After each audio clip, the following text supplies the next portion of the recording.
안녕하십니까. 칠순지음 떠나는 세계여행 SHMTV의 비사송입니다.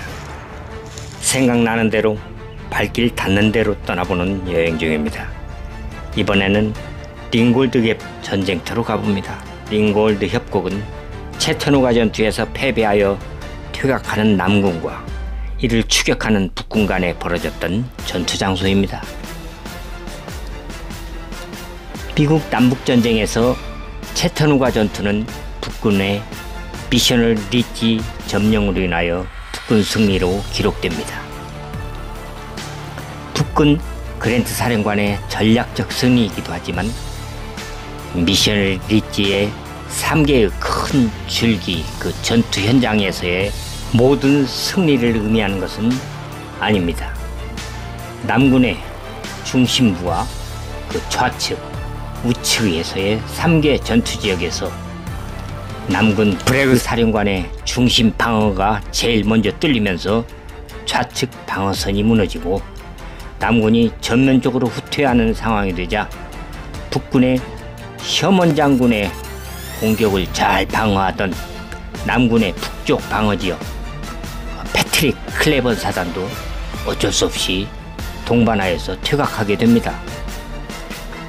1863년 11월 25일 미셔널 리치를 점령하는 그날 북군 셔먼 사령관의 4개 사단이 남군의 미셔널 리치 고지인 터널힐을 점령하기 위해서 수차례 공격을 시도하였고 북군이 남군의 포대 앞 50m까지 다다랐으나 남군 스미스 여단이 착금을 하고 진지에서 뛰쳐나가서 돌격을 하면서 북군을 패주시킵니다.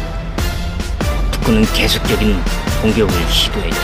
그래서 남군 포대 25m까지 도달하여서 이때 포사격이 불가능해지자 남군의 보스들이 돌을 던지면서 항전하고 이때 남군 일부가 북군 측면을 기습 공격해서 500명의 북군과 8개의 군기를 노획하게 됩니다.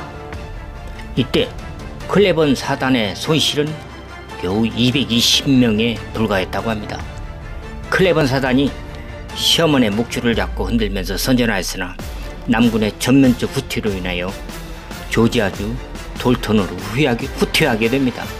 이때 노도같이 추격해오는 북군의 기세를 누군가가 막아야 했는데 비교적 온전한 전투력을 유지하고 있던 클레번 사단이 이 역할을 맡게 됩니다.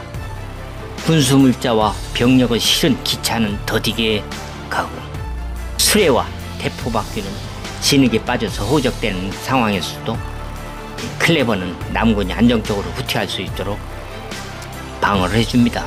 그래서 그레이스 빌 쪽으로 물러나죠. 그리고 다시 링골드 협곡을 향해서 갑니다. 1863년 11월 26일 남군은 돌턴 쪽으로 퇴각하면서 포병마차 열차의 안전 통과를 위해서 시간을 벌여야 했습니다.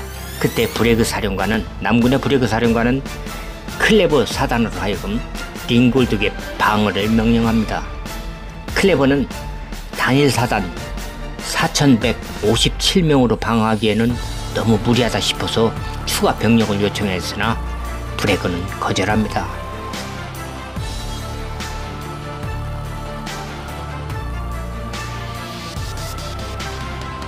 클레버는 11월 26일 밤 10시경에 링골드 협곡에 도착해서 치카마우가 강을 건넌 후에 링골드갭에 진을 칩니다. 크게 3군데 전략지역 즉 좌측의 작은 산 테일러스 리지와 가운데 치카마우가 강 옆에 링골드 협곡 우측의 큰 산인 화이트 오욱 마운틴에 병력을 배치하고 북군을 기다립니다.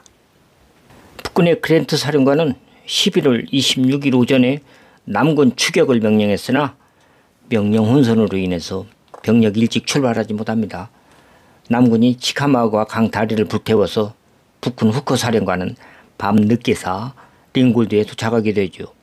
이땐 곧바로 남군을 공격했으나 남군에게 저지당합니다. 1863년 11월 27일 03시경 북군 후커 군단 3개 사단이 5시간 동안 돌파를 시도합니다.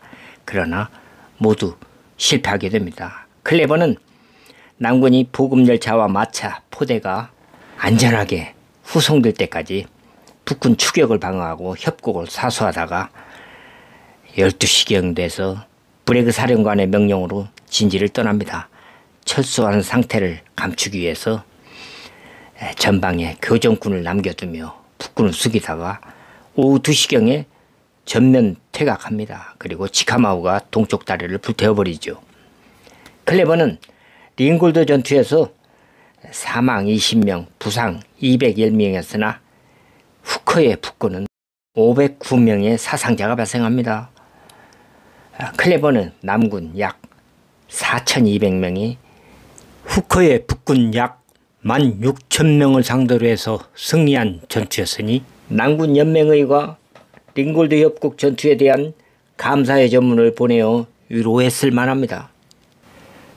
클레번 장군은 이후에도 피케치밀 전투에서 북군에게 약 3,000명의 사상자를 남겨줍니다.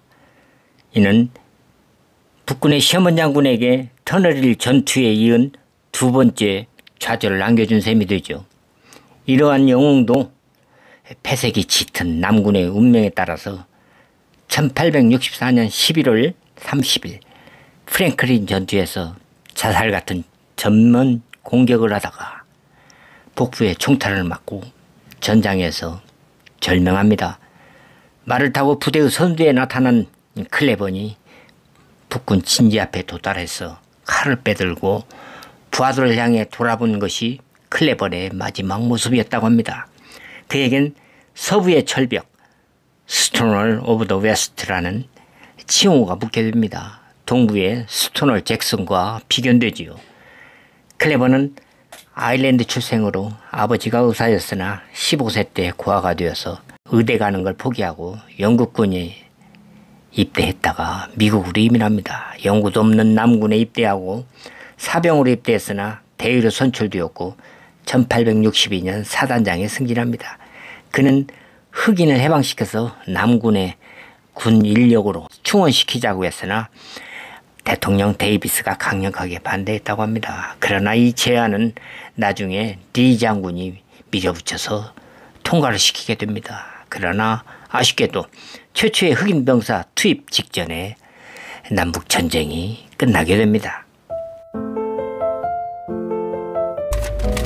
채터누가에서 아틀란타로 가는 고속도로를 타러 가다가 앞에 산맥들이 이어져 있는 링골드로 들어섭니다.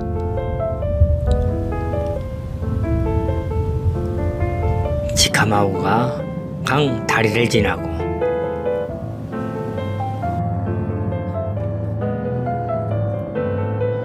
산맥들이 길게 늘어져 있는 길, 우측길로 들어서면 옛길 링골드길이 나옵니다.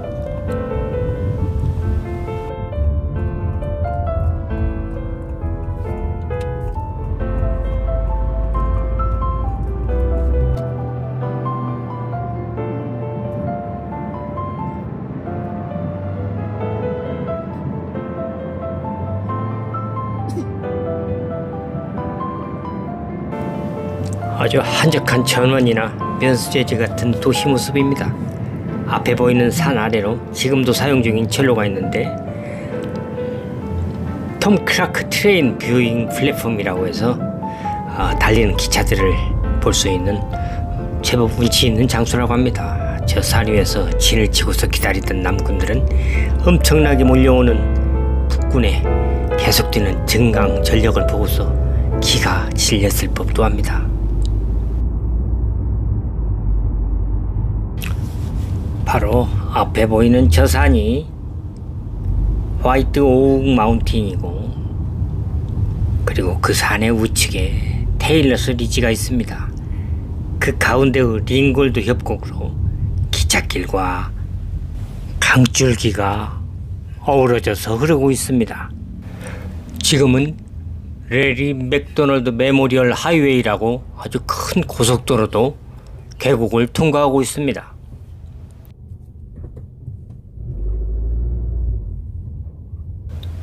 철도와 마차가 남쪽으로 가기 위해서 꼭 통과해야 하는 길목, 작은 도시 링골드의 중심 지역을 지나가고 있습니다.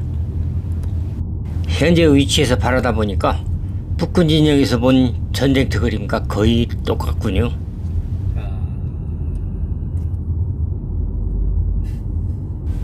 도로 6교와 기차 철교 밑으로 차가 지나갑니다.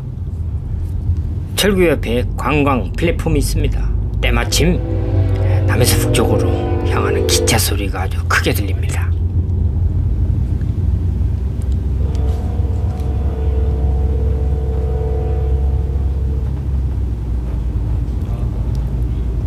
예, 우측 저 산이 테일러스 리지입니다.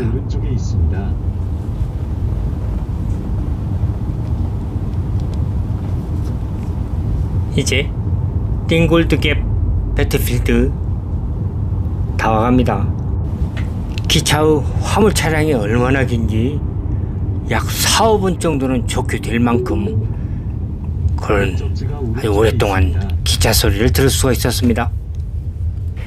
이곳 링골드 배틀필드에서 남군의 클레번 장군은 1개 사단 병력으로 북군 3개 사단을 격퇴하고 저지하면서 남군의 안전한 퇴각 시간을 벌게 됩니다. 패트릭 클레번 장군은 남군과 북군 통틀어서 가장 유능한 사단장 중에 한 명이라고 일컬어집니다. 남북전쟁 전투장소를 다니면서 느낀 점은 대개의 전투장소는 바로 가까이에 철도를 두고 있다는 사실입니다. 병력과 물자의 이동을 고려한 전략적 차원인 것 같습니다. 때론 북군이 내슈빌에서 채터누가를 점령하고 아틀란타에 이르기까지 변칙적 우회기동으로 이런 허점을 파고들긴 했지만요. 링골드 갭 배틀필드 바로 한 10m 지점에 철도가 흐르고 있습니다. 기차를 대기시켜 놓고 있다가 일부 병력과 물자를 일시에 후송했을 것으로 추정됩니다.